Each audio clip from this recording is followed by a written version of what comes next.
All right, good evening. This is Mrs. Ignacio. I've got some motivated nurses with me. We're jumping into neurovascular alterations, respiratory alterations, and also some mental health topics. So the first thing that we're going to talk about tonight are going to be seizures. Okay, can any of you nurses tell me about seizures?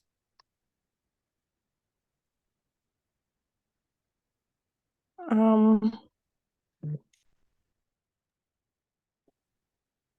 there are different types of seizures, and like I know what are the steps in what we're supposed to do when taking care of a person that is experienced seizure, like making sure there's nothing in their way, making sure if they are on seizure precaution, we have like the railing of their bed padded. Make sure when the seizure start, we time the seizure, and mm, Okay. Yes, those are all excellent things, excellent things. So what about how are we going to position this patient that is actively having a seizure? Position the patient on the side so that patient does not respirate, it doesn't have any restriction and no aspiration. respiratory distress on it.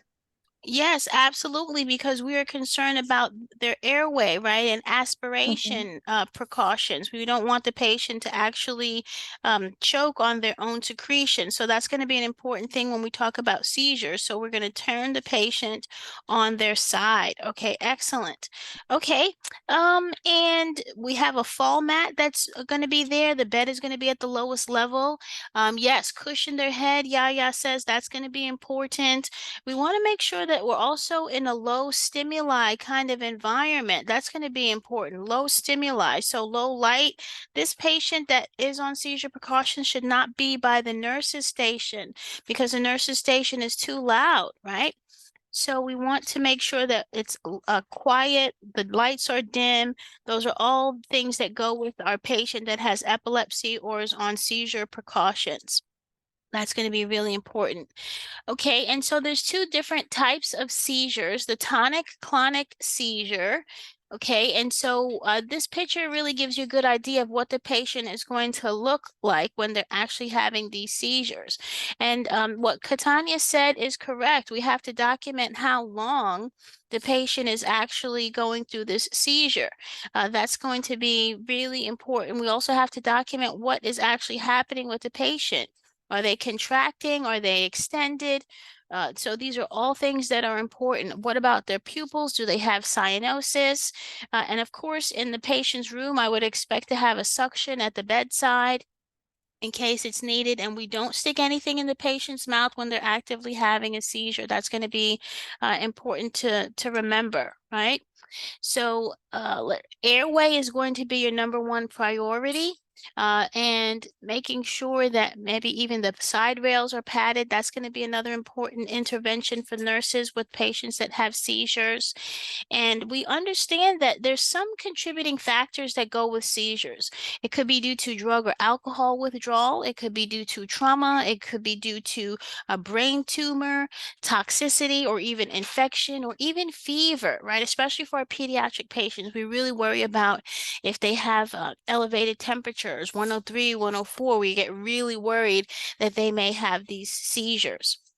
Okay, so tonic-clonic seizures, they are formally known as the grand mal seizures. There's also absence seizures, which are formally called petit mal. And if you know French, some of you may, petit is little, right? And let's see. The really thing that we again want to do is maintain a patent airway, monitor their respiratory status, protect them from injury. Do not restrain the patient. Don't put anything in their mouth. Turn them to the side or their head to the side. And document, document, document. Now, sometimes our patients, they may report an aura. It's a feeling that they have before a seizure comes on. So they may have a warning. They may see a light.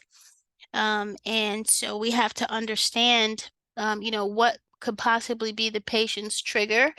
After the seizure, we want to check the patient for incontinence. We want to gently reorient them. They're going to be tired and they may be confused. So we really want to make sure that we keep them safe.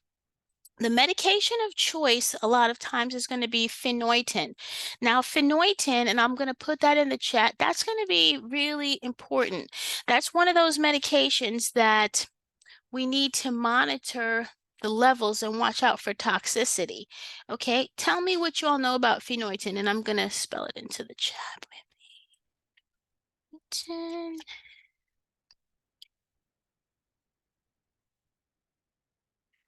And I'm going to put the range 10 to 20 micrograms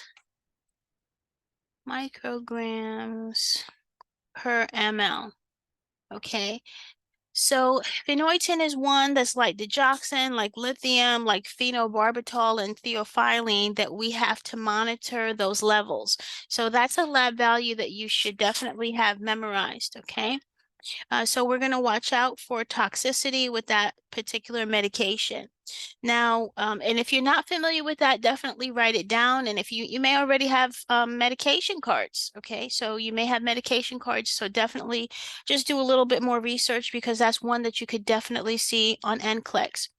Oh, the other thing is, let me share this with you because I did not. Nursing.com. I'm going to share with you the MedMaster podcast because I know I'm going to assign you a lot of medications to look up. But what you could do is use this because this will actually give you pretty much everything that you need if you don't have the med cards already. Some of you may have med cards by Kathy Park. Some of you may have written them by hand. But this website, by nursing.com, it's a MedMaster podcast. It will give you these medications, okay? And so let me just see. I think phenytoin, I'm pretty sure that phenytoin is here. Let me see if I can search for it just to be sure. Oh, it might be on Apple. I don't think it's going to be particularly on this, but definitely use this website because it's going to be great to help you with your medications. Okay. Any questions about seizures, tonic-clonic seizures?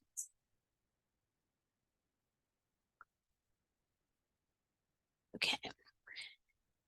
Okay, so just a few more things with seizures. When we are educating our patient, we want to make sure that they're not taking their medications sporadically. They need to make sure that they're taking it consistently. Never stop taking the medications abruptly. And the medications could be phenytoin, carbamazepine, valproic acid, phenobarbital, levetiracetam, and topiramate. Those are the medications we can see, and I can put them into the chat in case you had any questions about that. And when we have our patients that have seizure disorders, we want them to get adequate rest. We want them to avoid alcohol. They should wear a medic alert bracelet, and they should follow the laws regarding driving and operating heavy machinery because they can have a seizure at any time and it's not safe. Okay, it's not safe. And remember, a seizure is an abnormal, sudden, uncontrolled excessive discharge of electrical activity within the brain. So it's not anything that they can necessarily control, but they should hopefully identify some potential triggers and stay away from those triggers if at all possible. Now, there is a serious seizure concern, and this serious seizure condition is called status epilepticus. Does anybody know anything about status epilepticus?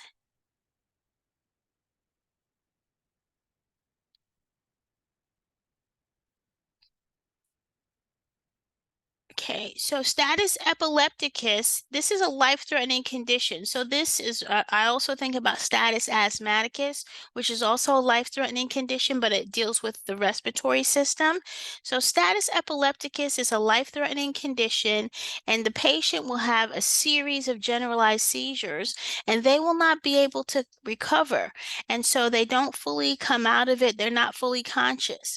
And it could be due to them not taking their anticonvulsants. anticonvulsant medication, and it can lead to brain damage or death with status epilepticus. So with this patient that's having these, continuous generalized seizures, we want to, of course, initiate seizure precautions, and the medication of choice is usually lorazepam. So Pam, and I'm putting that in the chat, and diazepam as well, diazepam, and of course phenytoin, and remember, phenytoin, we have to monitor the therapeutic level, and of course this is ICU kind of scenario. This is how acutely ill this patient is. Now, when we are giving phenytoin in this case for status epilepticus, it's going to be administered via IV very slowly, and we're not going to give more than 50 milligrams per minute.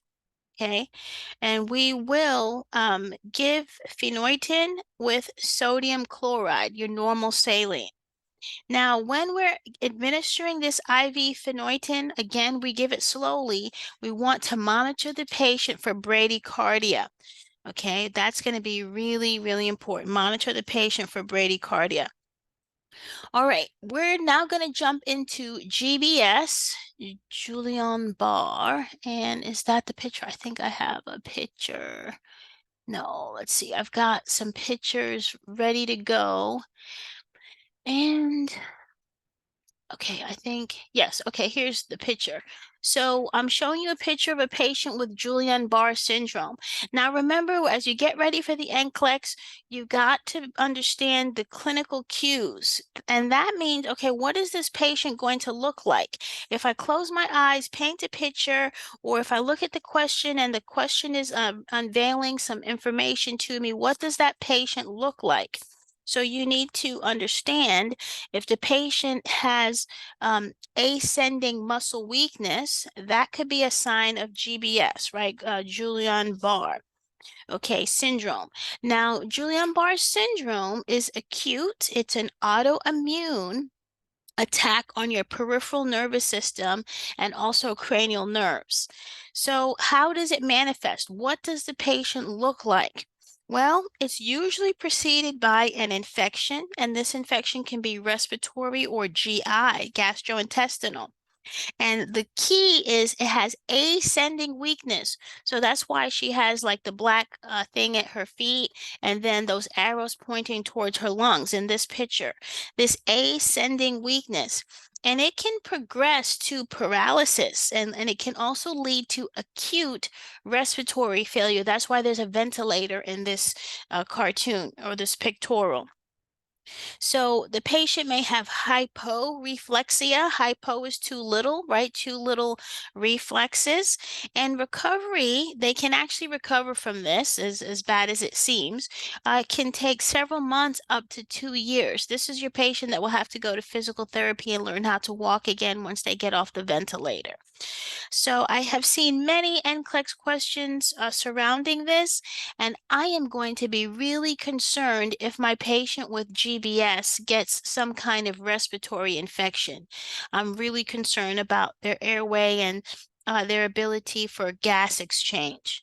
Now, my nursing interventions for this patient, what am I going to do for this patient? And remember, you're always using ADPI. I'm going to put ADPI in the chat.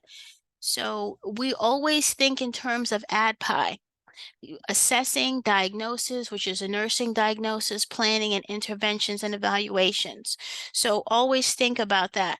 Now, what am I going to do as far as interventions? I'm going to assess their respiratory status. I'm going to monitor their vital signs, get an EKG. I'm going to prevent aspiration. I'm going to provide appropriate nutrition. We're going to manage any bowel and bladder problems, and we're going to work with physical therapy. That's going to be important, and that should make sense, right? Because we know that they have this muscle weakness. So we're going to have to help the patient with their range of motion exercise.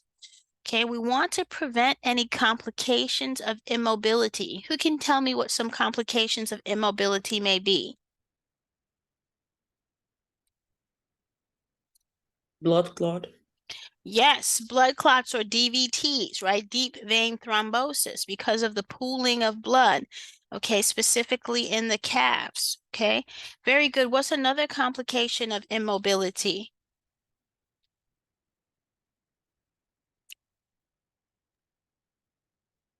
Would that be like poor perfusion, like circulation and stuff like that?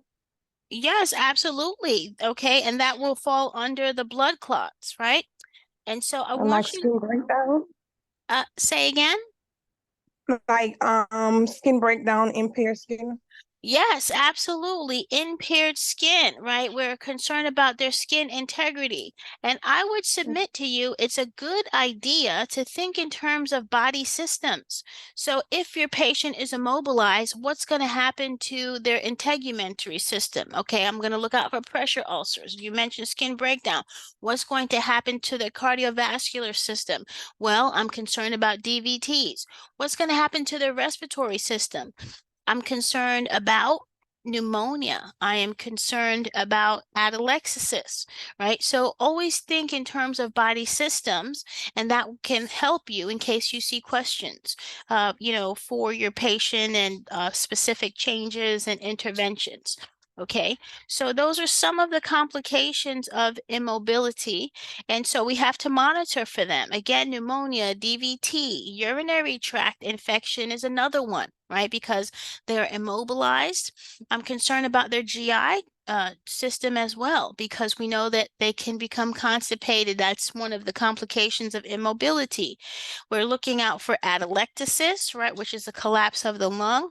And you all already mentioned skin breakdown. Okay, so we also want to decrease the patient's anxiety by providing support. So giving them information and support. So this patient may be on a respirator, I'm sorry, but on a ventilator. And this patient may have to receive intravenous immune globulin because their immune system is decreased, right? Because remember, this is an immune condition. Okay. All right, so that's enough about GBS. I want to talk to you about meningitis. And I want to make sure that you are familiar. I'm trying to find the right picture. So when we think about meningitis, excuse me, I want to make sure that you know about the Brudinski and Koenig's sign. Do those things sound familiar? Those signs?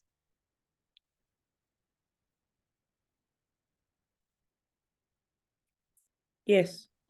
Yes, okay, awesome. So this is something that you should know when we talk about neurological conditions, particularly meningitis. And so if you're not sure of what a condition is, you can always try to break it down. And so we know that itis is inflammation, right? Itis is inflammation. So meninges, right? That's the covering that's covering our brain and spinal cord. And when we think about meningitis, this is an infection and inflammation of the fluid and the membranes surrounding the brain and the spinal cord. So this is pretty significant. And so we know that the patient, if they present with meningitis, okay, just 1 second. Give me 1 second.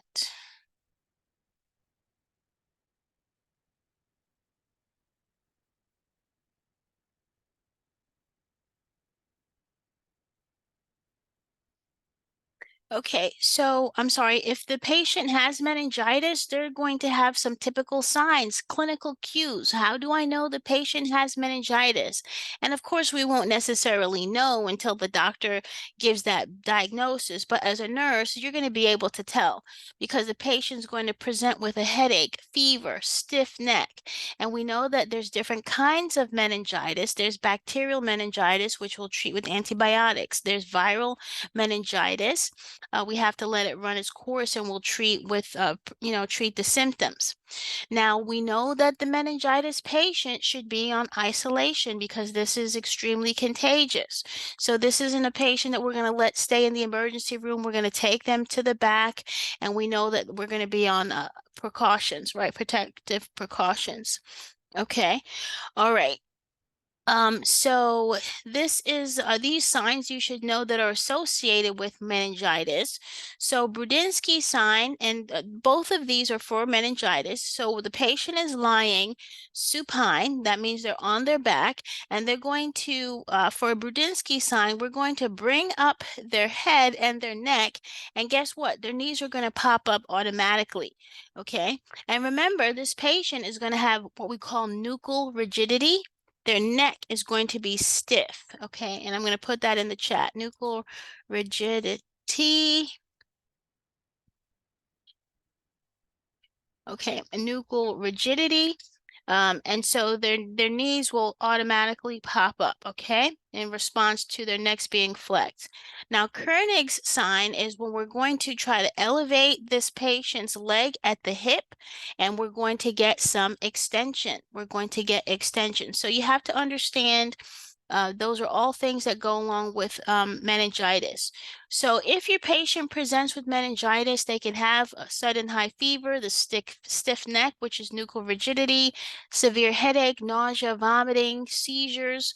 Again, this is a neurological condition, right? So we, think, nervous system, the brain, the spinal cord.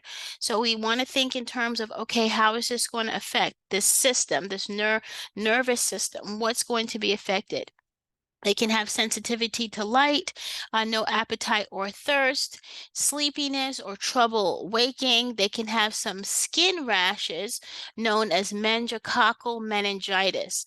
And I think it might be worth just taking a quick look at that, because NCLEX can have hotspot questions where they can give you a picture of someone with this meningococcal rash, and you should, boom, know it right away. So let me just bring a picture. And I would say that's a really good way for you to study. So you see this rash here that this young man has? Okay, so this is a sign that this is a meningococcal kind of infection. Okay, and so this is great because it tells you, by body systems, okay, central headache, altered mental status, the eyes, they're going to be sensitive to light, ears are going to be sensitive to sound, and in my mind, I know my nursing intervention is to put this patient in a low stimuli kind of environment, right? High fever, and again, they're going to be on precautions, contact precautions, and they're going to have these meningococcal rash, okay? So the next thing that we're going to talk about, I have, is stroke. Before we go to stroke, does anybody have any questions about meningitis?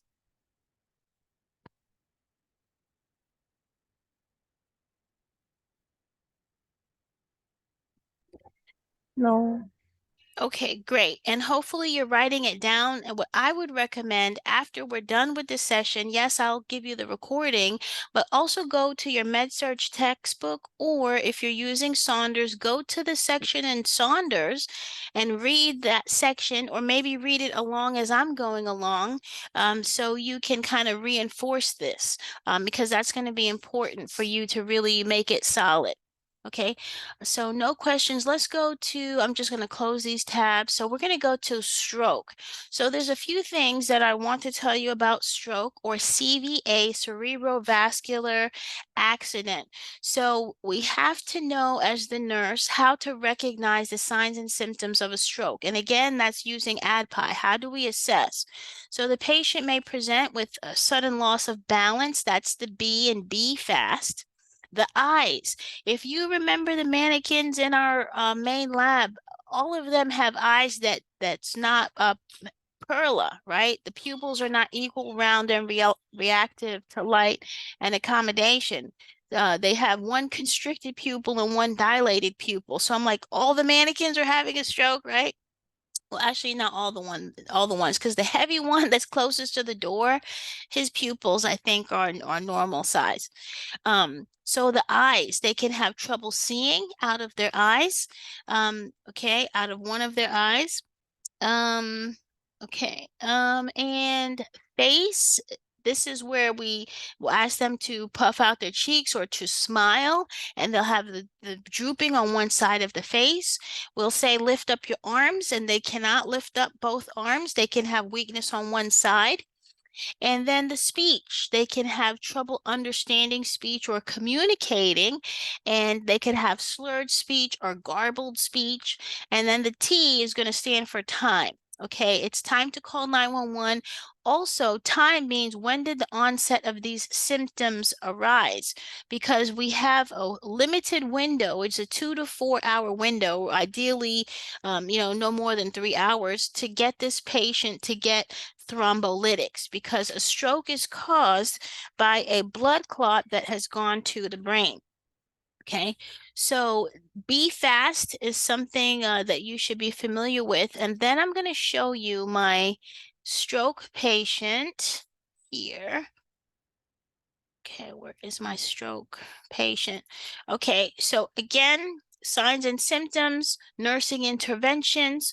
What am I going to do for this patient? And so stroke is also known as a brain attack. And I'm concerned about the patient because they're a fall risk. I better be able to teach my patient how to use their cane if they have a cane, because now they have an affected side and they have a weak side, right? The affected side is the weak side and they have a strong side. Remember, the cane will go on the strong side. The other thing that goes with stroke is if the patient has some visual changes, some visual alterations, we have to remind the patient if they have, for example, in this picture, this patient, she has left-sided weakness. She may have left-sided neglect. So she has to turn her head all the way to the left side to see everything, because she may not see things in her left field of vision. And that's what's here, the visual changes. Homogeneous hemanopsia. Okay, so homogeneous hemanopsia. So that is the visual changes that the patient will see. So we really want to make sure that the patient moves their head and they look on that side, okay? And obviously, as a nurse, you're not going to stand on the left side because they can't see you. They may not necessarily hear you well either. So you want to stand on their strong side, okay? But just remind them to turn their head. That's going to be important. Now, some of the contributing factors to a patient having a stroke is hypertension, obesity, smoking, cocaine use, hyperlipidemia, diabetes, mellitus, peripheral vascular disease, aneurysm, or cranial hemorrhage. Okay, so again, this shows you all of the manifestations, the change in mental status, the slurred speech, aphasia, dysphagia, numbness on one side of the body. Remember, the right side of the brain controls the left side of the body. The left side of the brain controls the right side of the body. So in this picture, it appears that this patient has left-sided paralysis, so they're having a right brain stroke, okay? So for our nursing interventions for this patient, maintain a patent airway, monitor their neurological function and vital signs. We are going to establish a baseline of function using the Glasgow Coma Scale. I'm going to step away from this picture for a minute because the Glasgow Coma Scale is something you must know. When we think about the Glasgow Coma Scale, we are giving the patient points based on their eyes, if they're able to open their eyes, close their eyes, blink their eyes, if they're able to respond with their eyes, if they're able to respond verbally, and if they're able to actually respond motor-wise. So the patient will receive points based on their ability to respond. So this is something that you'll definitely have to know, I feel, for NCLEX, the Glasgow Coma Scale. Okay, the Glasgow Coma Scale, and understanding how it's graded and what it means for your patient. Okay, so going back to, yes. I'm sorry to cut you off. Can I go Yes. back a little bit? For the for the stroke, you said that if the stroke was on the left side, then they'll be affected on the right hemisphere. Is that what you said? I think Yes, so the left hemisphere of the brain controls the right hemisphere of the body. So Right. in this picture, it appears that she has left-sided weakness. Mhm. Well, I guess so. It's hard. I guess she has left-sided weakness. So Yeah, the if that, drooping is on the right side. okay, well, okay. So if her drooping is on the right side, then she had a left brain stroke, if that makes Oh, sense. yes, Okay. yes. I that's what I have in my head. I just wanted to make sure that's what you said. Yes, and that's what I said. And so I probably didn't say the side of, because I guess, yeah, because her right side is drooping and her pupils are unequal as well. But yeah, so that right foot is drooping. So yes, it is her right side that looks like it's limp. So you're right. But yes, it is the opposite side of the brain that controls the opposite side of the body. Okay. All right. Any other questions? That's a great point. Okay. All right. Very good. Okay. So the thrombolytic is going to be one of the main things. That thrombolytic therapy is going to be we really want to give it within 2 to 4 hours. We want to give it as quickly as possible for this patient to make sure that and the thrombolytics are also known as clot busters, because what's causing the stroke is a clot that's in their brain, in the blood vessels in the brain. So that's pretty serious, okay? All right, and we know recovery from the stroke, the patient is going to have to go through physical therapy, range of motion exercises, all of that goes with the stroke patient. Okay, we talked about be fast. Okay, let me see. I have my list of neurological conditions that I wanted to cover. All right, the next one is myasthenia gravis. Okay, so perfect. That's the picture that I have up. Myasthenia gravis is another neurological condition that you should be familiar with, and this is a great picture. And I did not realize that June was Myasthenia Gravis Awareness Month. So I learned something new as I was preparing for this session. Now, myasthenia gravis is an autoimmune disorder in which antibodies are produced, and it's thought by the thymus gland. Remember, the thymus is located in the center of the chest, right? Right above the sternum. And the thymus is really active in our pediatric patients, but as we age, the thymus actually really ceases to function as part of, the immune system. So what happens in myasthenia gravis, this patient has extra antibodies that are produced by the thymus, and this causes damage to the acetylcholine receptor sites. And so this leads to impaired transmission in the myoneuronal junction. So what does that mean? This patient is going to have muscle weakness. Okay, so they're going to have particularly voluntary muscle weakness. Okay, so that increases with activity. So this patient, if they get really tired, their muscles are going to become weakened. So this is a patient that we have to have rest, and we have to let them schedule breaks. So just know that their acetylcholine receptor sites are damaged, and they will have voluntary muscle weakness. Now remember the difference between involuntary and voluntary muscles. Involuntary, we can't control, like the heart and the lungs. They're going to keep going, right, without us thinking about it. Voluntary muscles are usually like our skeletal muscles, okay? So that patient with myasthenia gravis is going to have this weakness, and it's going to improve with rest. So they also will have periods of exacerbation and periods of remission. So how will the patient manifest? Well, this young lady here is a great example. So they can have this muscular weakness as they increase activity, but it will improve as they rest. And it's a progressive deterioration. And particularly the respiratory system. And this patient may have muscle wasting. Okay. Let's see. After this, I'm going to post a video for you that is really good because I don't have time to get into all the details about the test for myasthenia gravis when we talk about if the patient is having a crisis, a cholinergic crisis, or a myasthenic crisis. Because there's two potential things that could be going on with the patient and if they're in a crisis situation.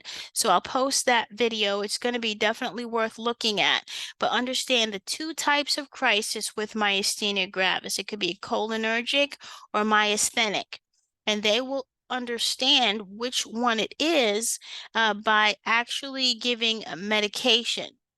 Okay, and I'll put this medication in the chat.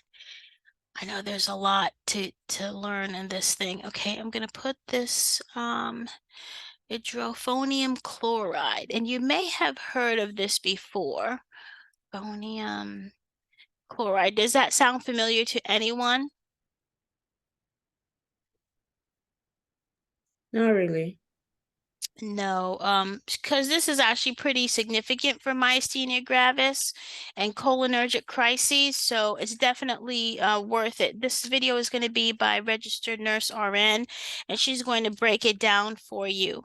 I think it's going to be worth you taking a look at it, and I'll just give you a quick summary of what you're going to see, because I feel like I'm giving you all a lot of information right now. Okay, let me just find my page again.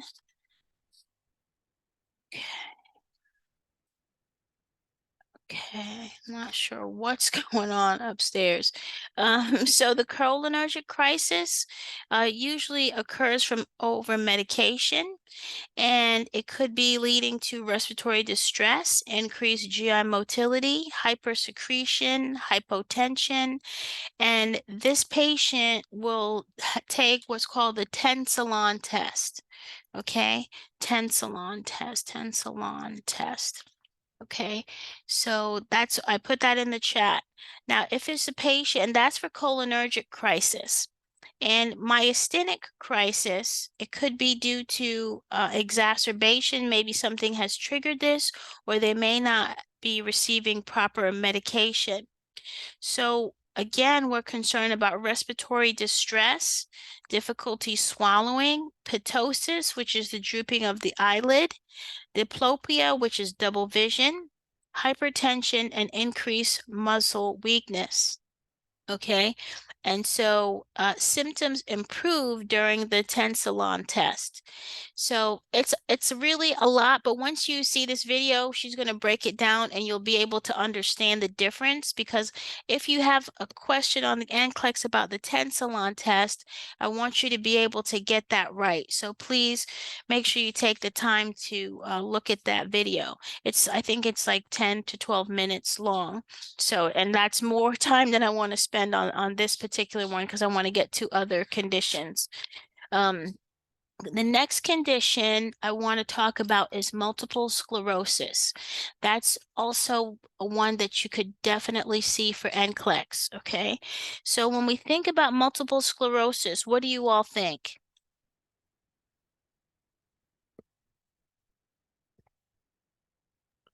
I think about muscle dysfunction or muscle disorder. Okay, yes, absolutely. So multiple sclerosis, I think of Montel Williams, a former naval officer. He's living with MS. I think, is it Christine, not Applegate.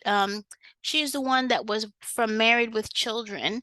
She is now living with multiple sclerosis. And there's another actress that's living with multiple sclerosis. I don't remember her name.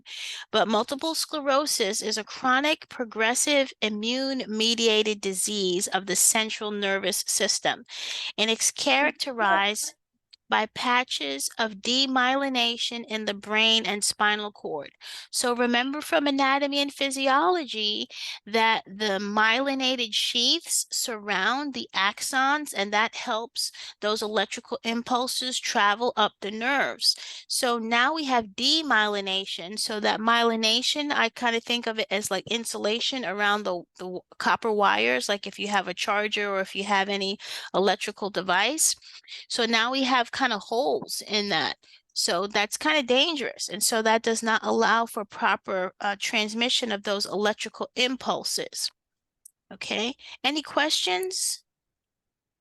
Is this the one where the like the immune system is fighting against the body itself? Yes. And Oh. I would submit to you with any condition that is an autoimmune condition, the body is fighting against itself. And in this case, unfortunately, it's the brain and the spinal cord, the myelinated sheaths. That's what it's breaking down. Okay. Does that help to answer your question? Yes. Yes, thank you. Okay, you're welcome. That's a great question. And so you think any autoimmune condition like lupus, like rheumatoid arthritis, IBS, right? Those are all, autoimmune inflammatory conditions. Okay. So contributing factors, young adult women from ages 20 to 40 years old. It's more common of those of European descent, those from New Zealand, Australia, the US, and Southern Canada. There is a genetic predisposition for multiple sclerosis. And when we see this patient, there's going to be MRI. When we look at the MRI, they're going to have patches on the brain and the spinal cord. They're going to be tired, right? And so these manifestations, another word for this is cues, clinical cues. What are we going to see? Okay, so always paint a picture of this patient, no matter, what their, alteration is, their disease process, paint a picture of what they're going to look like. And when the test question is unveiled to you, just paint that picture. Okay, it said the patient has left-sided weakness. It said the patient has blurred vision. Whatever it says, start just imagining the patient, because that will help you, because we are going to care for this patient that is presented to us in the question. Okay, so visual wise, they're going to have an astigmatis. So that's why the eyes are kind of, look kind of like they're moving from side to side. Okay, blurred vision, diplopia, which is double vision. They'll have slurred speech. They'll have spasticity, weakness of their extremities, numbness and pain. This tells me that they're a great fall risk, right? They'll have intention tremors. So when they reach for something, they will be tremoring. They'll have tremors. They'll have a spastic bladder. So this tells me that I really have to make sure I toilet this patient because I'm concerned about urinary retention. I'm concerned about incontinence and then skin breakdown. So all of these things go with care for the patient that has MS. Now, they can have periods of exacerbation that's caused by stress. So that's going to be important to manage the patient's stress. If there is an exacerbation of their symptoms, the patient will be given corticosteroids. Now, any patient that's on corticosteroids, we know that that can decrease their immune system. So we have to really be careful as far as exposing them to germs and people that are sick, those kinds of things. Okay. So for your patient with MS, we want to promote independence as much as possible. We may have to teach them how to self-catheterize because they may not be able to void. And we want to teach them how to prevent injury, call for help if they need it. For muscle spasticity and tremors, the medications of choice can be baclofen, gabapentin, and clonazepam. And I could put those medications in the chat as well. MS meds, baclofen,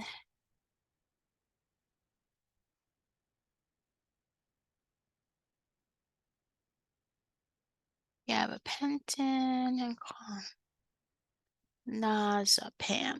Okay. And again, if you use the Nursing MedMaster podcast, that could help you as well. Okay, so let's see. They may suffer from depression, so we'll look at medications like amitriptyline, sertraline, or fluoxetine. They may have sexual difficulties, and that is your sildenafil. That's the little blue pill. They may suffer from fatigue, and so we may use amantadine or modafinil. Okay, and we want them to be seeing the occupational therapist, a physical therapist, a speech therapist. Remember, the occupational therapist is the one that helps them with their ADLs, their activities of daily living. Can they button their shirt? Can they get themselves dressed? Physical therapy deals with their strength, okay, and helping them to walk, right, using that gait belt, using their assisted device. Speech therapy is going to be helping them because their muscles are going to be weak, so their speech is going to be slurred. And the speech therapy folks also help with swallowing. And that's something I didn't mention with your stroke patient, but that is something, of course, that we're concerned about with our stroke patient as well, being an aspiration precaution. Okay. Um, and that's everything that I want to mention with MS. I'm going to quickly go to Parkinson's disease because that is another neurological condition. When you see your Parkinson's patient, I want you to think mask-like faces. They have a blank expression. They can have an uncontrollable drool. They'll have a resting tremor. They're a fall risk because they have a stooped posture and they have what's called cogwheel rigidity. It's hard for them to start moving, but once they start moving, they have a shuffling, propulsive gait. So they're going to be dragging their feet along the floor and they're going to be moving really fast. This is a patient that will have a walker that has brakes on it. So we really, are concerned about them as a fall risk. So what we're going to do as far as interventions is teach fall precautions. We're going to encourage clothing that fosters independence, so nothing with buttons. They may also have potential mental deterioration, so we have to watch out for that and monitor their intake. We want them to have a high fiber diet. So with Parkinson's disease, this is a chronic progressive neurological condition, and the patient has a depletion of dopamine. So what's going to help them? Give them dopamine. The medication of choice is levodopa. Okay, levodopa. Now, I have seen a lot of questions that the patient that has Parkinson's, they are receiving an anticholinergic. A lot of times it's your diphenhydramine because that will help to decrease their tremors in the initial stages of Parkinson's. Okay. So anticholinergics can be given to help with those tremors in the early stages. Okay. This patient that has Parkinson's, we also want to monitor their bowel and bladder function and help them use their assistive devices and the same therapy that we saw with our MS patient. All right. The last one for the nervous system is going to be increased intracranial pressure. What can you all tell me about increased intracranial pressure? Actually, there's a couple more that I want to mention. Is that when they have like problem with the brain, like fluid in the brain or something like that? Yes, absolutely. They could have fluid in the brain. It could be due to a head injury. Mhm. And so that's why we take head injuries so seriously, right? Excuse me. Head injuries are really important. So if you have a patient that we're worried about their increased intracranial pressure, we don't want them to do anything that's going to cause them to strain. We don't want this patient. Say that again? I was thinking about coughing. We're gonna try to cough and constipation and stuff like that. You're talking with stress. Exactly. Yes, absolutely. Right. So this could be your brain injury patient, a trauma patient, a patient that has a ruptured aneurysm, maybe your meningitis patient. This could be them, right? We are concerned about increased intracranial pressure because if the brain is swelling, if there's a lot of fluid in the brain, there's really not much space because the skull is there and the skull is pretty hard. So the pressure is going to be building up and that's going to be really concerning, right? So again, they can have increased intracranial pressure for many reasons. And we really want to look out for these manifestations of changes in level of consciousness, restlessness, confusion, drowsiness, lethargy, or stupor, right? Whenever you're thinking change in level of consciousness, you should think, okay, this is a neurological condition. Something is not right with the patient's neurological condition. Okay, change in the patient's vital signs. Another thing that you can see, a symptom or a sign of the patient having increased intracranial pressure, is projectile vomiting. I would submit to you, whenever you have a patient that has projectile vomiting, that is not a reassuring sign. It could either be neurological, as in increased intracranial pressure, or it could be a GI obstruction. That's why, because projectile vomiting is not normal, right? This is not the exorcist or the poltergeist, I guess. But yeah, that's not a normal finding in our patients. Okay, and that's going to be a cause for concern. So with this patient that has increased intracranial pressure, we don't want them to do anything to strain. And so Katanya was absolutely correct. We want to keep the head of the bed elevated 30 to 45 degrees. We want to keep the patient in a neutral position to enhance any drainage. We want the patient to have oxygen. We're going to monitor their fluid, I's and O's. We're going to administer medication. The medication of choice may be mannitol. Mannitol is a medication that helps decrease this fluid that they have that's causing this increased intracranial pressure. Okay. We don't want to give opiates and sedatives unless this patient is on a ventilator, because that is going to restrict their neurological assessment. Okay. Acetaminophen can be used if the patient does have a fever. And again, mannitol is an osmotic diuretic that can be used. This patient, we don't want them to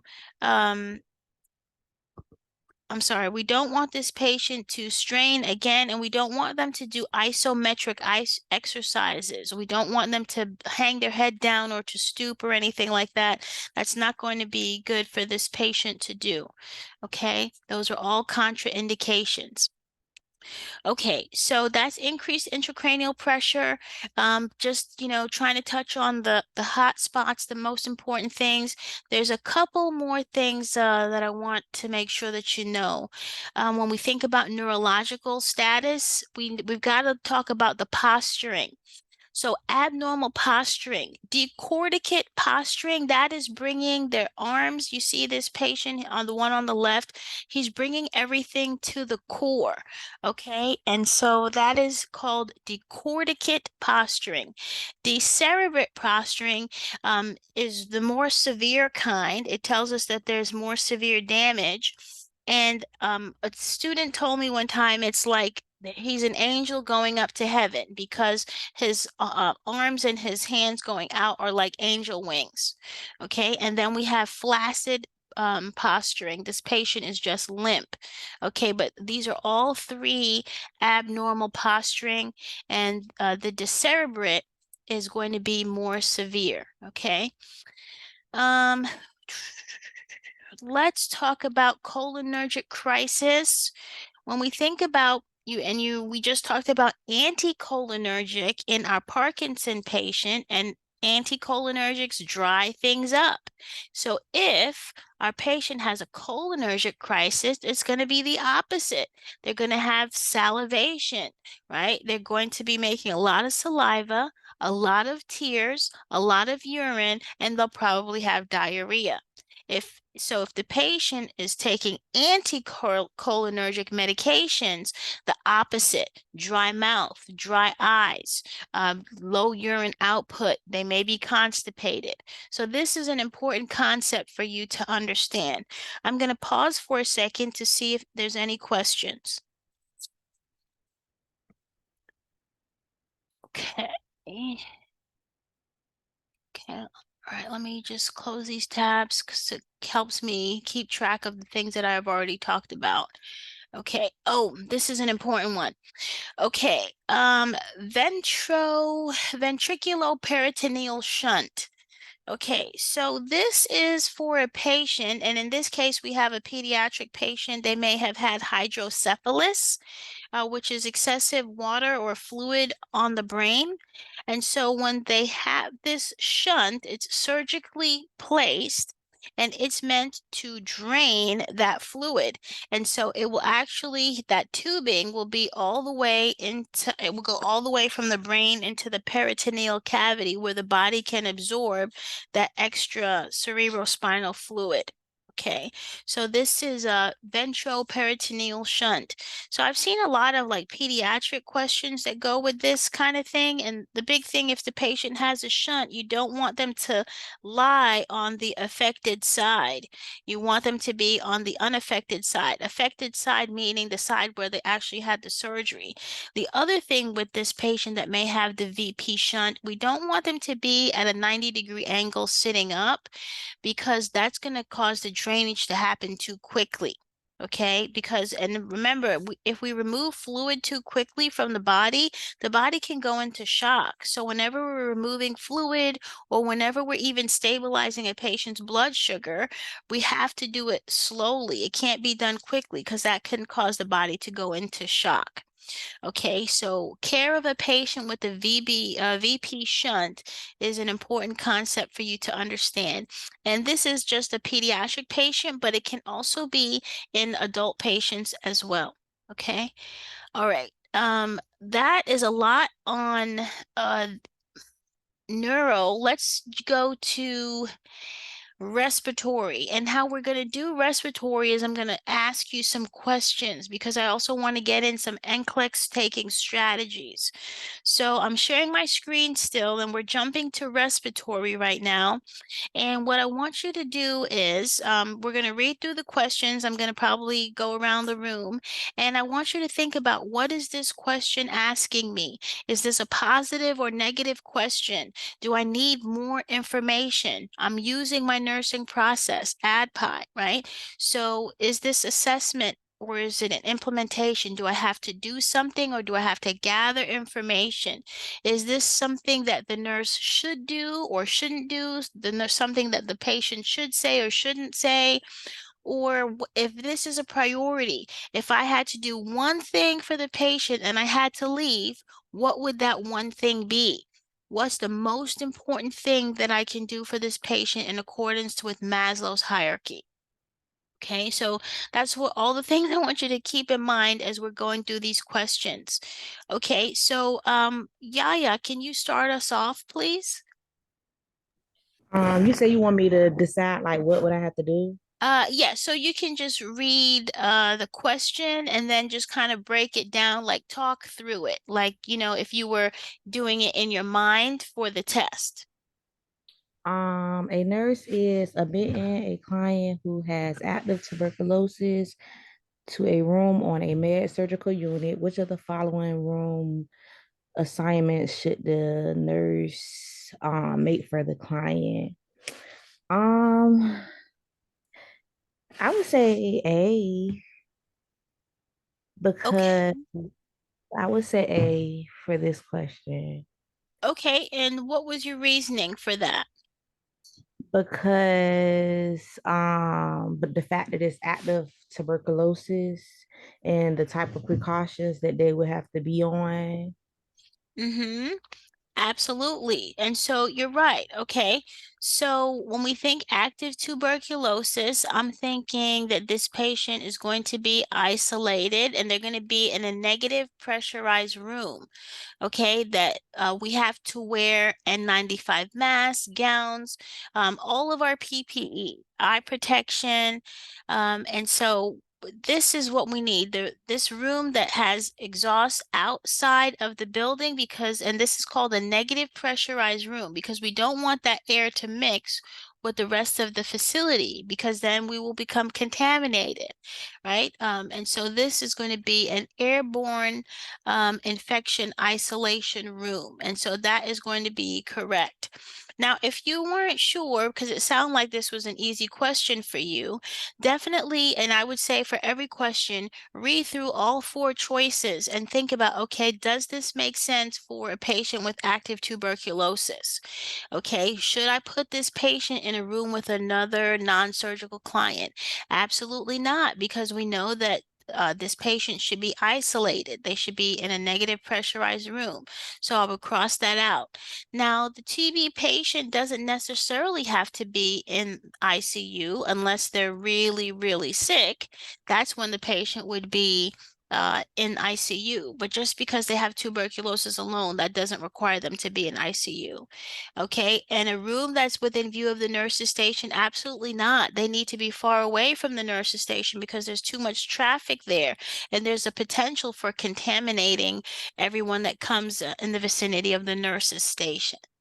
Okay, so remember, let me just give you another way to use this pictorial. So when we think about tuberculosis, if you don't remember tuberculosis, and if you're, studying for NCLEX and you're doing a respiratory kind of thing, let me just go to respiratory medications. You want to remember the acronym RIPE.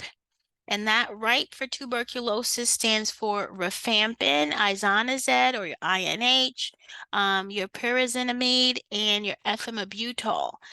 So I always forget the one that's going to cause your urine to become orange. Which one is it?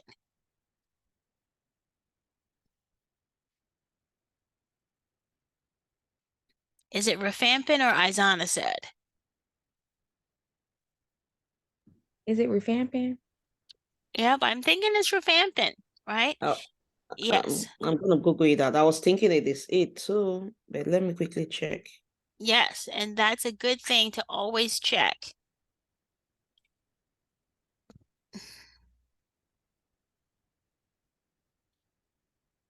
Tuberculosis, Dr. Cole.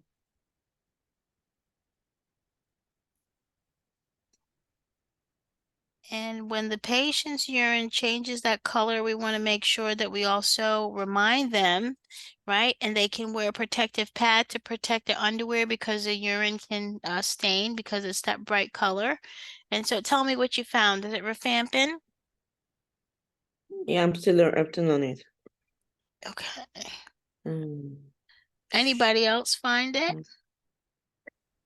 That should I be it. didn't find it, but I think it should be it. Yeah, well, let's be sure because we don't want to be on the NCLEX saying, I'm not sure. That's why I'm looking at it. I don't want to guess. 8th position. Nice. Yes. Okay, awesome. Okay, so it stains, and that's something that we should be familiar with. Okay, awesome. Okay, thank you for looking that up. All right, any questions about this tuberculosis and the care of a tuberculosis patient? Yeah, so another word for the negative pressure is air with exhaustion directly outside the environment. Yes. Okay. And the intention is that the air in the patient's room will not mix with the air Yes, that's in the rest of the facility. yes, ma'am. Yes. Okay, got it. Yes, and if this patient that has tuberculosis has to come out the room like they're going for x-ray, make sure that they wear a mask. That's going to be important, okay? And if this patient is waiting in the emergency room, put a mask on them and then get them away from everyone else, just like your meningitis patient. We won't leave them in the waiting room with everyone else. We're going to isolate them, okay? All right, and we're going to do it in a nice way, but we're going to isolate them, okay? All right. Any other questions on tuberculosis?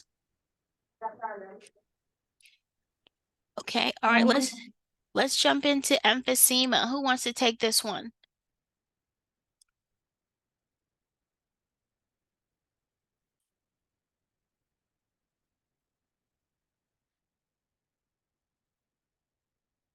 I can try. Okay, sure. And if you don't have to know the answer, just kind of walk us through it, and then everybody else can kind of help and pitch in. But thank you. Okay, so a nurse is caring for a client who has emphysema Which of the following findings should the nurse expect assess in this client? And okay, so since I'm not sure, I would go to find out. I'll try to make sure I know what is emphysema, and then do elimination because I'm not 100% sure. And I know that the emphysema is like a lung disease where they have like with problem with their breathing. Mm-hmm. So I would probably say A and E. Okay, so you say A and E. I don't know about bradycardia. I don't think they have slow breathing because I know it's like they're getting out of breath, like they're becoming breathless. So I'm not sure if I would put bradycardia. That would be one of them that I would be like iffy. Mm-hmm. And then barrel chest. I want to think barrel chest would associate with it because of them having, yes, ma'am, having like Difficulty breathing. yeah, like they normally have that tightness in the chest and like coughing and wheezing and stuff, but I wouldn't know how to associate the viral chest with it. So to be honest, if I was in the exam, I probably would put A and C. And you say A and C or A and A E? and E. A and E. A and E?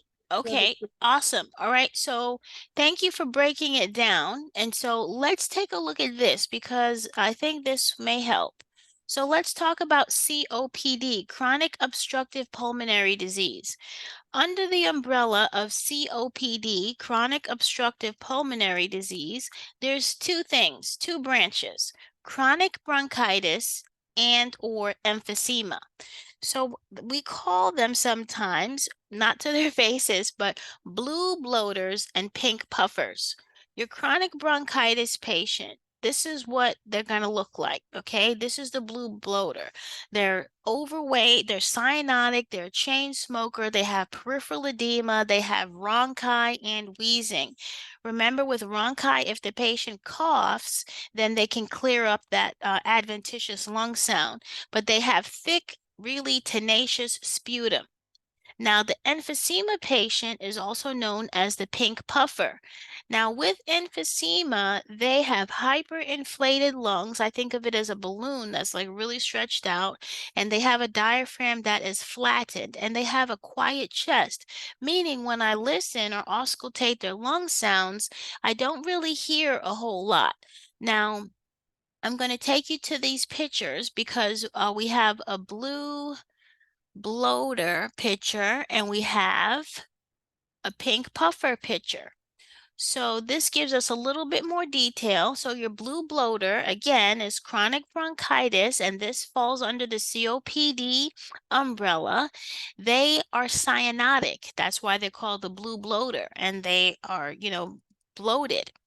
They have cardiac enlargement. They're using their accessory muscles, and this could lead to right-sided heart failure. Okay, right-sided heart failure. This patient will have digital clubbing. Do you all know what digital clubbing is, or do you remember? Clubbing of the fingers. Yes. Okay, let me just bring a picture real quick in case you forgot. Okay, so clubbed fingers. So this is what this patient will look like, right? Your COPD patient will have these clubbed fingers. Okay, so let's go back. So they have hypoxemia, they have recurrent cough and increased sputum production. And just a quick sidebar, whenever you have a patient that has thick, tenacious sputum, we would administer humidified oxygen and also push fluids to help, let thin out those secretions. Okay. Now they're going to have respiratory acidosis. That's where your ABGs and, those fluid and electrolyte balance come in that we love so much, right? And they're going to have respiratory acidosis because they can't get out that carbon dioxide because they have ineffective airway clearance. So they're going to be retaining carbon dioxide. And carbon dioxide is acid, right? So they will have respiratory acidosis, increased respiratory rate, increased hemoglobin. Why do you think they would have increased hemoglobin?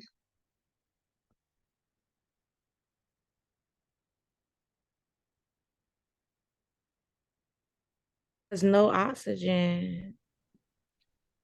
They're not getting as much oxygen as they should. Yes, absolutely. So the body's like, okay, well, let me make some more hemoglobin because hemoglobin is what binds to oxygen. Absolutely.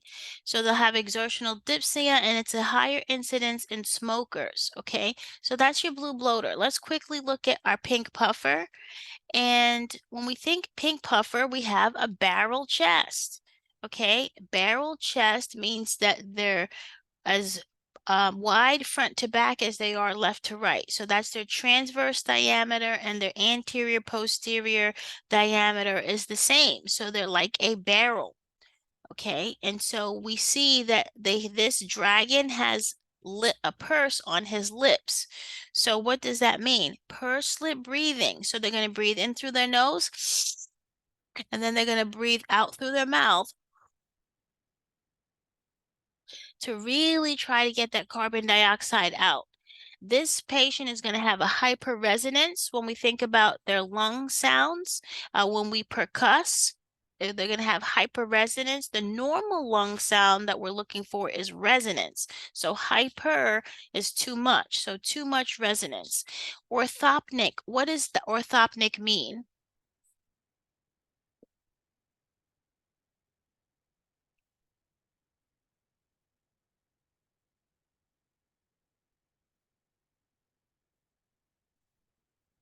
Any ideas?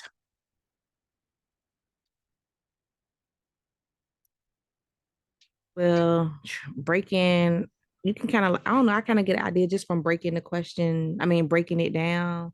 Mm-hmm. Um, so if I broke it down, I would say it definitely has to do with like difficulty breathing, maybe. Yes, and you're on the right track.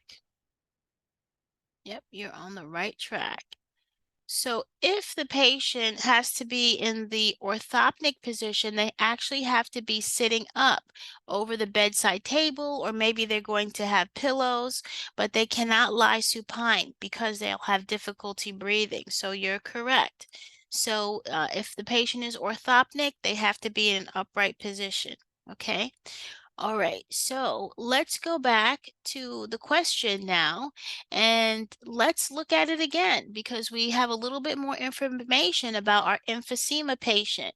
So which of the following findings, and I'm going to start from scratch, which of the following findings would we expect to find in a patient that has emphysema? And anybody can answer.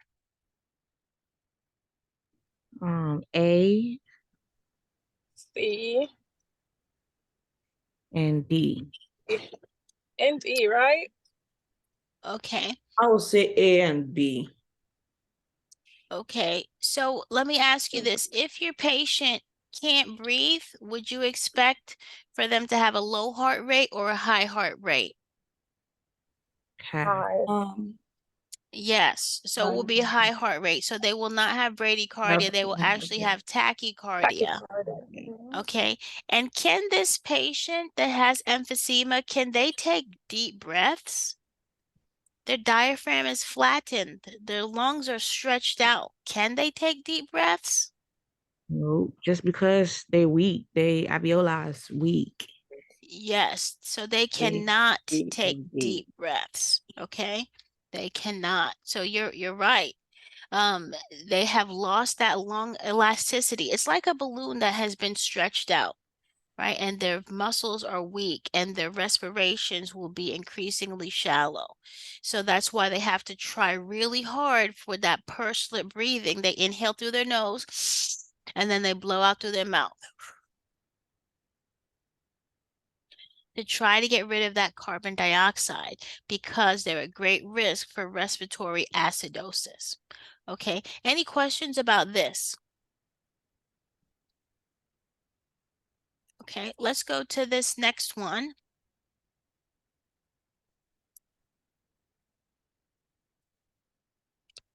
And so I'll go through it. A nurse is caring for a client who has chronic obstructive pulmonary disease, which is your COPD. And okay, the client tells the nurse, I can feel the congestion in my lungs, and I certainly cough a lot, but I can't seem to bring anything up. Which of the following actions should the nurse take to help this client with tenacious bronchial secretions? All right, so what is this question asking us? That's like a nursing intervention. Yes. Okay. And did you paint a picture of the patient when we said chronic pulmonary disease? And they said they Yes. feel the congestion in their lungs. So I pictured myself walking in. Yaya says yes, and they're coughing a lot, but nothing is coming up. And then they said tenacious bronchial secretions. I vision really like thick white secretions, right? So I'm just painting this picture of this patient. Okay, you may see a blue bloater in your mind. Now that since you looked at that visual, you may see that, dragon that's blue, or you might see the other guy, the overweight cyanotic guy. So am I going to maintain this patient in semi-Fowler's position as often as possible? Well, that's not necessarily a bad thing because I don't want the patient to be supine. So maybe. So I'm going to keep that one. Okay, I'm going to circle it because I'm not going to throw away. Administering oxygen via nasal cannula. Is that going to help with this tenacious bronchial secretions? Not at Well, all. no, but I like it because I'm going to give them oxygen and I know they need oxygen. Yeah. But the They might be question, short of COPD, they're always short of breath anyway. It seems like with this question, it's like one of those ones where that you have multiple you have multiple things that could be right, but you use like Maslow to find out what option is the most important, like what I'm Most, going to do first. yes. That's yes. prioritization. Yes. Okay, excellent. So, and this question is asking you specifically about the secretions. So even though I said, yeah, okay, semi-Fowler's position, is that going to help with the secretions? So let's No, look at the, but with secretion, I think we have to encourage the patient to drink a lot so that they can like have a breakdown of the mucus in the system. that is correct. That is absolutely correct. So low salt diet, that really has nothing to do with it. And oxygen is not going to help with that. If they said humidified oxygen, maybe, but we know that pushing fluids is going to help to break down or thin out those secretions, okay? And so this is also a kind of a question that could be tricky if you don't read it well. You can say, well, these are all great things. These are all great interventions for my patient. But what is it specifically asking me? And I like that you all said this is a prioritization. What is the most important thing to tell this patient at this time? Okay, so very good. All right, we're going to do one more respiratory question before I just want to touch mental health just even a little bit. Um, let's, okay, let's see. Sleep apnea, that's a good one. Okay, question number 8. A nurse is teaching a client who is obese and has obstructive sleep apnea how to decrease the number of nightly apneic episodes. Which of the following client statements indicates an understanding of the teaching? So I'm going to ask myself, what is this question asking me? Well, I'm painting a picture. I have a patient that is obese. The nurse is doing some teaching. They have obstructive sleep apnea. So what can they do? Automatically, I'm thinking they better be wearing their CPAP, okay? And yes, I love that, Yaya. What are the risk factors? Okay. Now the client, which statement indicates an understanding of teaching? So this means what is a good thing for the patient to say? We want them to do this. We want them to say this. Okay. It might help if I tried sleeping only on my back. Well, absolutely not. We know that that is not what we want for this patient. We don't want them to sleep on their back. That actually sleeping supine is increasing their risk for obstructing the airway. They need to have the head of the bed elevated with pillows, or they need to be on their side. Okay, I'll sleep better at night if I take a sleeping pill. Absolutely not, because actually hypnotics aggravate sleep apnea and it can cause daytime sleepiness. So no, we don't want them to do that. I'll get a humidifier to run at my bedside at night. Now that would be great if the patient had some congestion, right? Mhm. But this is not what's happening with our sleep apnea patient.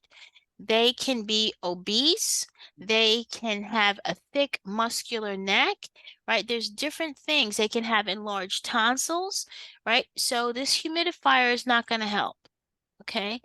And if I could lose about 50 pounds, I might stop having so many apneic episodes. And that is a true The statement. right one. Yes. Okay. Any questions about this one? Okay.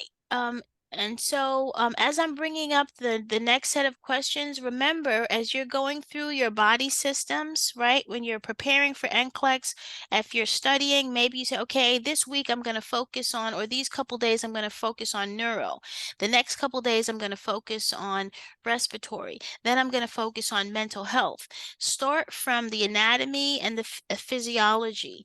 Remember all the organs, how to assess those organs, where they're located, because you can have hotspot questions. And then what's normal? What's an expected finding? What are the diagnostic tests? What are those alterations? What is the blood work that's associated with that particular system? And then, okay, once I understand the alterations, what is my nursing interventions going to be?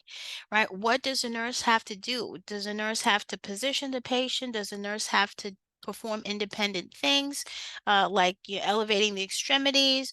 Maybe the nurse has to have dependent actions where they have to administer medication. And then, okay, what is the patient teaching? And then, of course, always review your medications that go with the particular system that you're studying. Okay, we're going to jump in to mental health just because there's a lot with mental health. And I know I wanted to try to touch each of the topics. When we think about mental health, the things that are most important, we have to think about safety of the patient.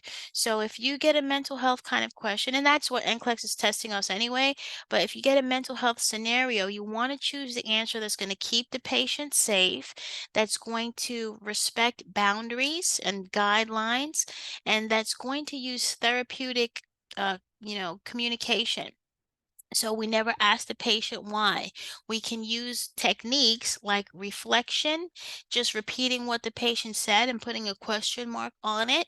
But we always want to use these open-ended questions, except if the patient is at risk for harming themselves and harming others. Then we will ask, are you going to harm yourself? Are you thinking of harming yourself? And that's a yes or no question. And then immediately, if they say yes, we know that, okay, now this patient's on suicide precautions and they will be held against their own will. That's the only patient that can't leave the facility. They'll be held against their own will because they're a danger to themselves and a danger to others. The other thing with your mental health patient is you want to see if they're having hallucinations, if they're hearing voices, they're seeing things. What are the voices telling you? If it's a command hallucination, we need to make sure we monitor that patient. Don't leave them alone because the voices could be telling them to harm someone.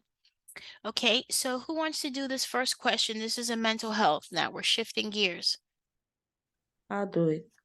All right, thanks. A nurse is caring for a client who is dying. The client says, my mother died in the hospital, but I did not get there before she died. Which of the following statements should the nurse make? A, we will call your family in time for them to get here. B, I wonder if you are fearful of dying alone. C, I will make sure a staff member is in your room at all times. D, I'll tell your family of your concerns so that they can be here. What I see here is that he said he wasn't there when the mother died. So maybe if he's like feeling guilty that I wasn't there to like say his goodbyes. So I'll pick I wonder if you are fearful of dying alone. Okay, so that's your rationale. Okay, that's great. Anybody have any other ideas on this one? I was thinking D, I will tell your family of your concerns so that they can be here.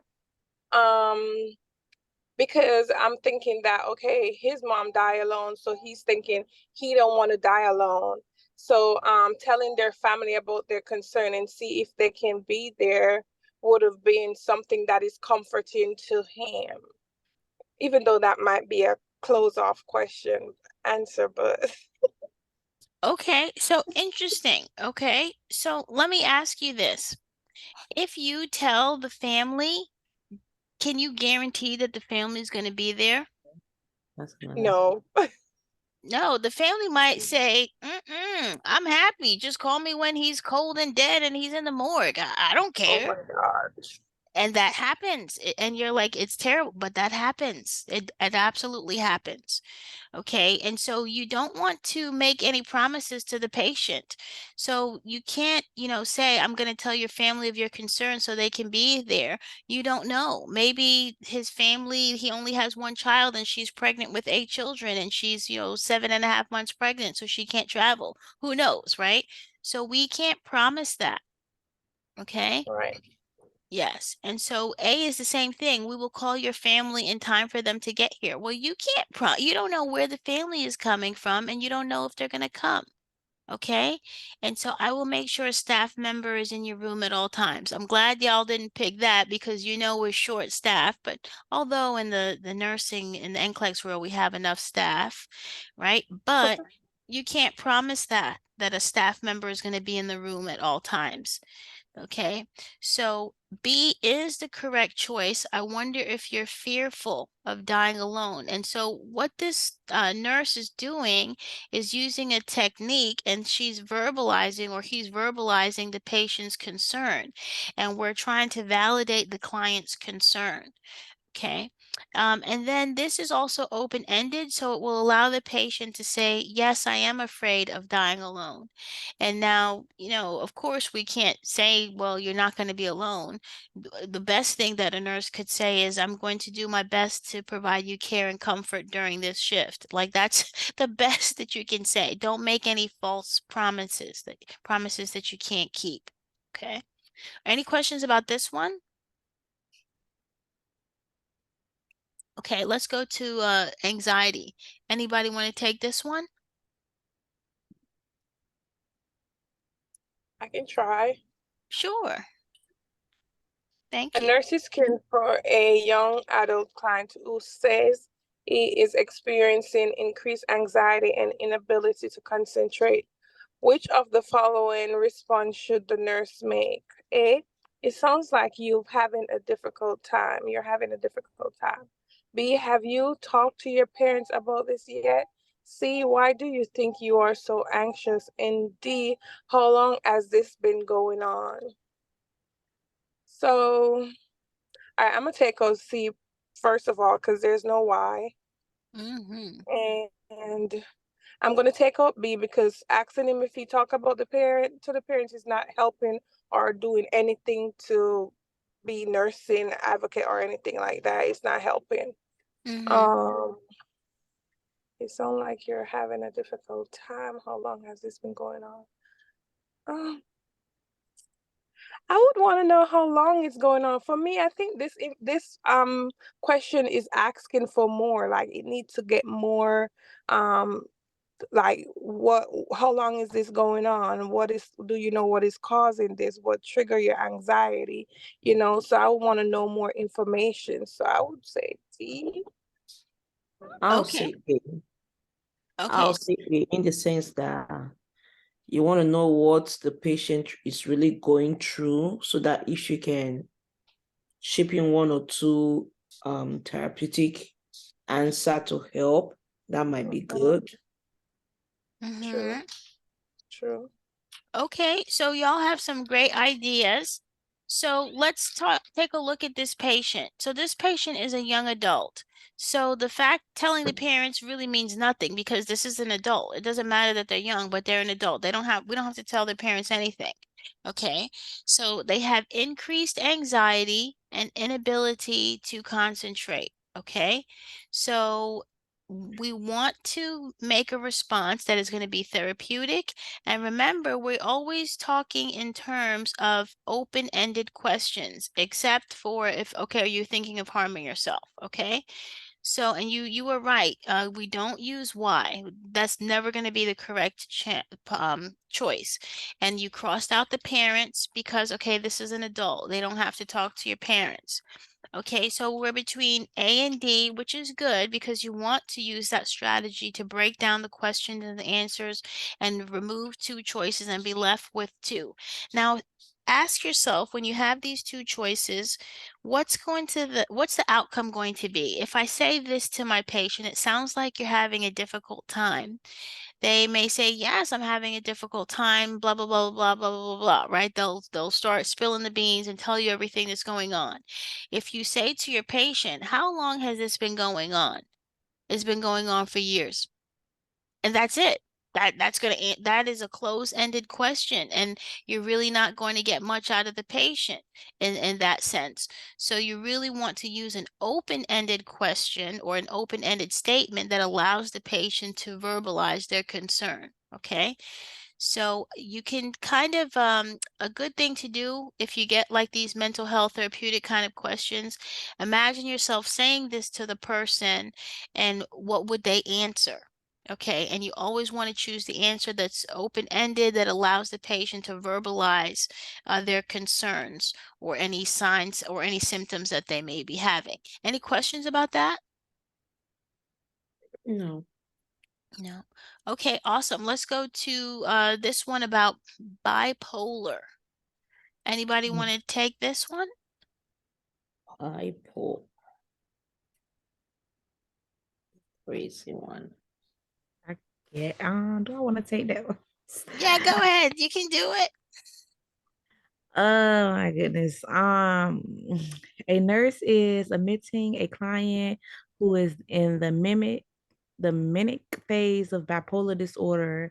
The nurse should plan to make which of the following room assignments for the client. For the client. Let me see. So I wouldn't do D because they not like, it don't, D don't make sense. Okay. I wouldn't say C because they didn't do anything like to harm someone or just something in that nature. I definitely wouldn't do B because they probably could attack each other. I wouldn't. That's so true. It's true. You and, want to and I would definitely do A. fight? Okay. Yes. Okay. Excellent. So Yeah. yes, that is excellent. All right, so let me just do a quick little review of bipolar. And bipolar, of course, is a mood disorder, and the patient has an imbalance with their mood. And I think Kanye West, when I think of bipolar, he's come forward and has said it's true, right? And so that's a way for you to remember it. And when I think Kanye West, when the patient is in the manic phase, they are elevated, they're irritable, they're spending money, they can become sexually promiscuous. We tell them, though, don't make any contract, don't sign any contracts or do any business deals or major purchases because they're not thinking clearly. They can get themselves into sexually compromising situations. They'll have grandiose delusions. I think one time when Kanye had a psychotic break, well, it wasn't a psychotic break, he was in a manic episode, I should say, and he spent about $7 to $9 million of his own money trying to run for president. And So that's what we're talking about. Inappropriate dressing, flight of ideas. So this is the manic patient. The patient may not sleep for 3 days. The manic patient is a patient that we will let take a nap. When they're in the depressive phase, all the things that go with depression goes with it. So worthlessness, guilt, hopelessness. We are concerned about them because they may have insomnia, decreased libido, their nutritional status. Okay, and we're going to be worried about their nutritional status when they're in manic and depressive, because if they're depressive, they may not have an appetite. They may not want to eat. If they're manic, they're not going to sit still long enough. So we have to give them finger foods that they can take with them. Maybe give them a shake, a protein shake. But when they're in the manic phase, we're concerned about cardiovascular collapse. Okay, cardiovascular collapse is the big thing. Okay, and lithium is the medication of choice when we think about bipolar disorder. Lithium is one of those medications that you must know the normal range. And lithium is one of those medications that must be monitored for toxicity. So the normal lithium level is 0.4 to 1.4. Is it 1.4, 1.2? My book says 1.4. What does your book say? I know it's 1.2 that my head wasn't on because it's been a while. I really like go through that lithium stuff anyway. But that's just what my book says. But if you get it like on NCLEX, it's gonna be clearly, it's gonna be probably like 1.6 or something. So you know that it's high. It's not gonna be like anything that's kind of close to the range. So you'll know that it's high. So when we think about lithium toxicity. My patient is at risk. What are the signs and symptoms of lithium toxicity? Like all of that goes with it. So definitely make sure that you're understanding that. That's right. What do you have in your book? My book. I didn't use my book. I just Googled and it was 0.6 because that's what I know to 1.2. Let me see this book quickly. Okay, and I know we do have some that are still in school, so I would say use whatever value your textbook says, because that way if you have a test question and your teacher says, "Oh, this is the range," you can say no, in the textbook page such and such, that's what it says. My reference I'm using is my ATI book. The comprehensive ATI, so that's where I'm getting it, 0.4 to 1.4. So I would say for those that are still in school, use your textbook. If you're studying for NCLEX, you can use the source, but so this is my ATI book that I have from my last school and that I've been using like all through COVID, like the same book that I've been using. I think you can get it online, but you all have Saunders, and so Saunders is a really good book too. So it might be in Saunders. I just I'm don't. looking at Sanders right now. Okay. And the level, I'm coming. I went to the toxicity. Let me go to regular level. 0.8. Because Saunders is really good. Yeah, Sanders gave me 0.6 to 1.2. Okay. So Yeah. let's use that one, 0.6 to 1.2. So I'm gonna write that in my book just because 0.6 to 1.2. But definitely, and we have we had about 5 students, graduates rather, pass the NCLEX on Friday. So I try to ask them when they tell me they passed, what would you tell, those that are preparing? And most of them said that they love Kaplan, they love Saunders. So those are good resources. So definitely stick with those. Okay, awesome. Any questions about this patient, about bipolar, about lithium, anything? All right. Thank Kanye for president. Okay, question number 4. Let's take a look at this one. Who wants to take this one? A nurse is admitting a client who has experienced a weight loss of 11 kg, that's 25 pounds, in the past 3 months. The client weighs 40 kg, 88 pounds, and believes she's fat. Which of the following aspect of care should the nurse order in the first priority for the client? A, identify the client's nutritional status. B, request a mental health consult. C, plan a therapeutic diet for the client. D, provide a structured environment for the client. Wow. Idiot bounce. Ugh. You know, with this, and many with mental health, everybody feels, some people feel inferior about themselves. I also will plan a mental consult anyway, because if you want to do a nutritional status, the client might not be able to give you the breakdown of the meals he or she takes, and many of them are, what's the name of this? They're anorexia. They might finish eating and go puke or go to them throw up and do whatever they want to do. Okay. So, All right. So you say B. Okay. Interesting. All right. Anybody else have any other ideas? All right. And thank you for that. I would say B too. And I was thinking the same line as she is with the anorexia and the bulimia. That word, that B. Yes, bulimia. Okay. Yeah. So I would say get a mental consult to make sure they're not experiencing any of those problems.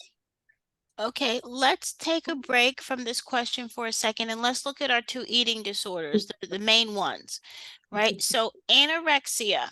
Okay, so this is a patient, when they look in the mirror, even though, and this patient weighs 88 pounds, she thinks that she weighs 200 pounds, right? So this patient has a fear of obesity. They feel like they are overweight or obese, and they have some rituals when it comes to food. This is a patient that we have to watch them, and Ominigo was correct. We have to watch them 1 hour after they eat, because they may have they may, do something, like maybe excessive exercise, right? This patient also is going to have cold intolerance because they have lost their subcutaneous fat layer. They won't have a menstrual cycle because the body's saying, I can't support a developing fetus. I could barely support myself. And this is a patient, again, that after they eat, they may go do some crazy exercise to burn off the calories. This is a patient, the anorexic patient, you want to say, think of food as fuel for your body. This is a patient that you should use a rewards system. If you maintain your body weight, or if you gain 1 pound by the end of the week, you'll get some kind of, prize or something. Right now, your bulimia patient, this is a patient who is of normal weight or maybe slightly overweight, and they do binging and purging. So this is a patient that could be driving home from the supermarket and they pull over at the side of the road and then they eat all the groceries that they've just bought. While they're eating, they have a feeling of euphoria. Oh, it feels so good. This is great. I'm in a great mood. And then afterwards, they feel shame and guilt. Okay, and that's when the purging comes in. So they may vomit, they may take laxatives. They make themselves vomit by sticking their fingers in down their throats.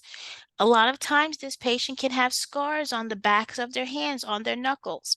The dentist can notice that they have enamel that's worn away because of all the acid from throwing up, right? yeah.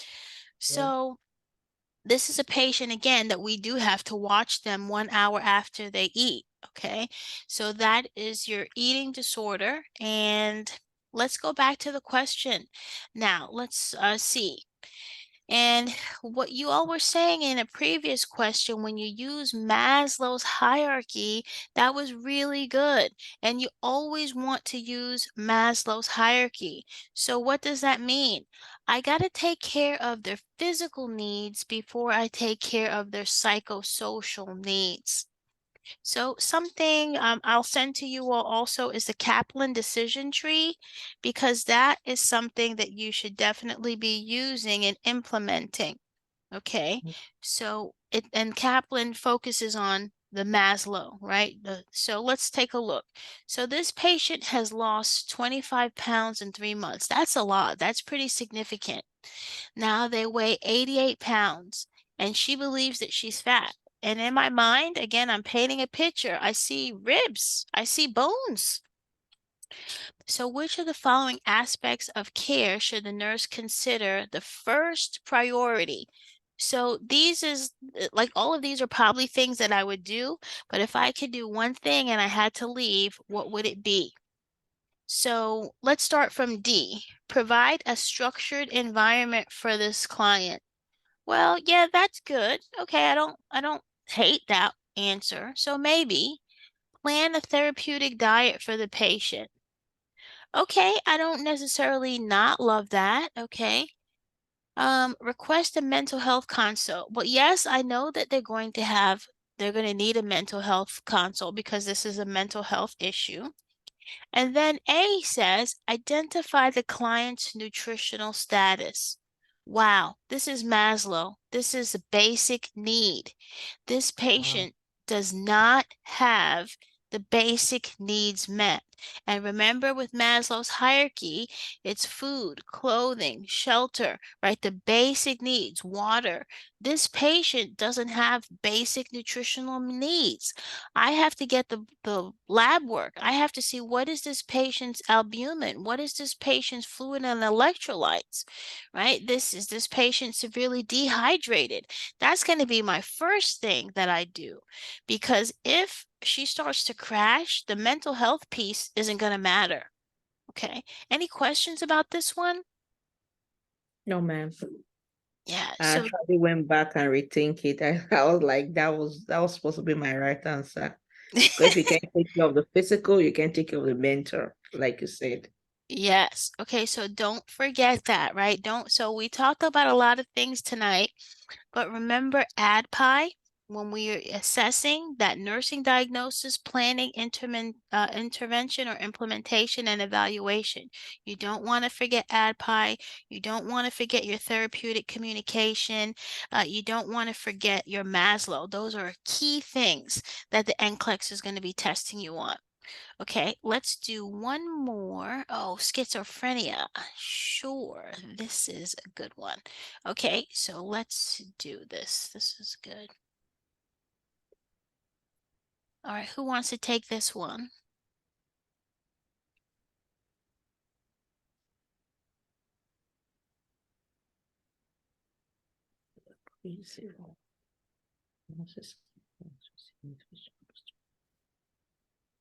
Yeah.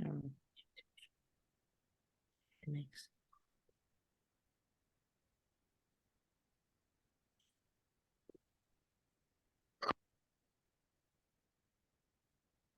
Okay. So the nurse is caring for a client who has severe manifestations of schizophrenia. Okay, so now I'm painting a picture of a schizophrenic patient in my mind and is medicated PRN, so as required or as needed for agitation with haloperidol. Man, I better know what this medication does. I better know the signs and symptoms. I better know the adverse, the side effects and the adverse effects, right? So the nurse should assess the client for which of the following adverse effects. So what is this question asking me?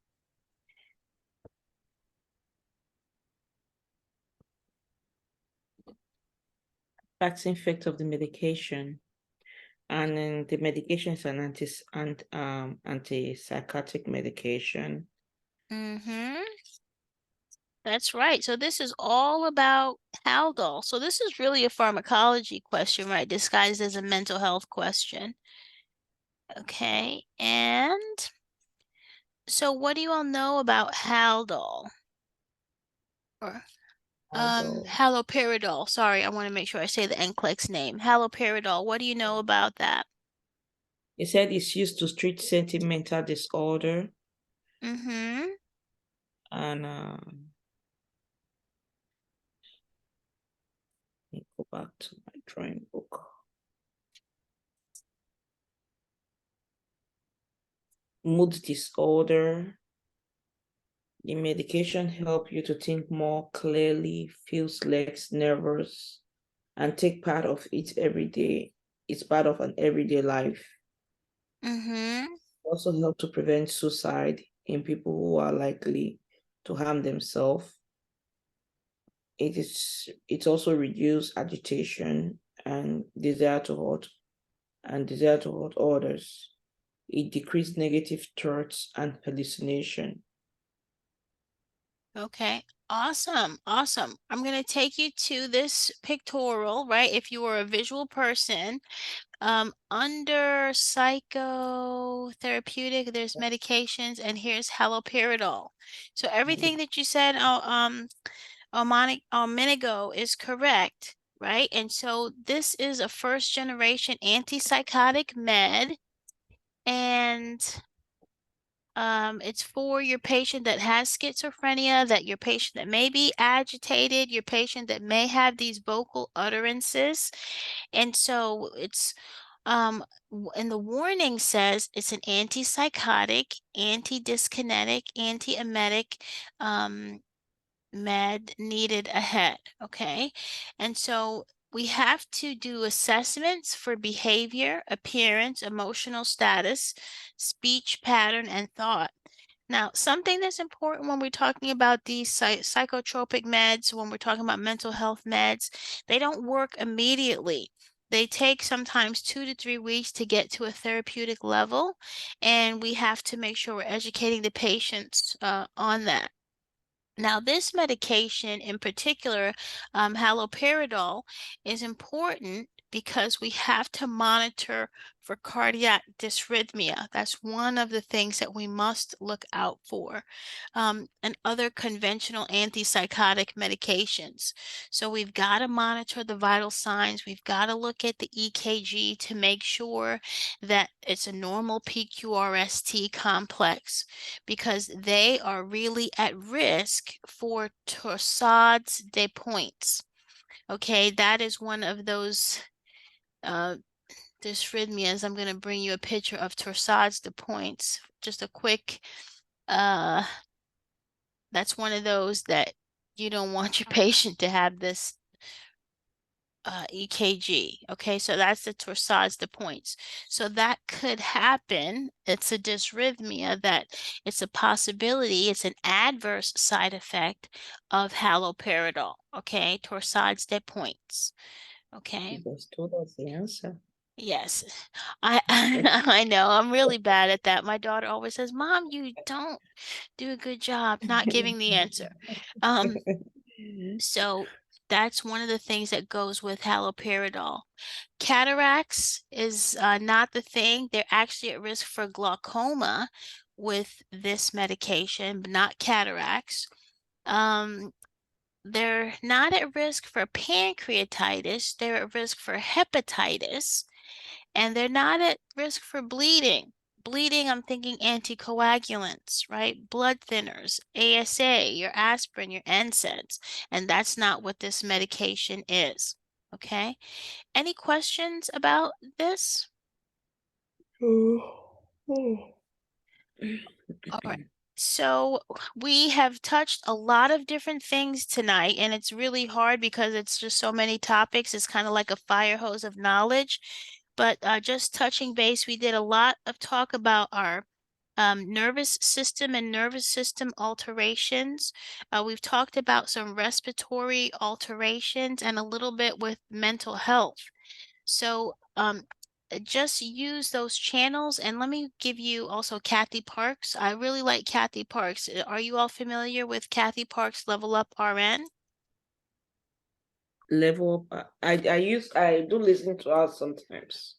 Okay.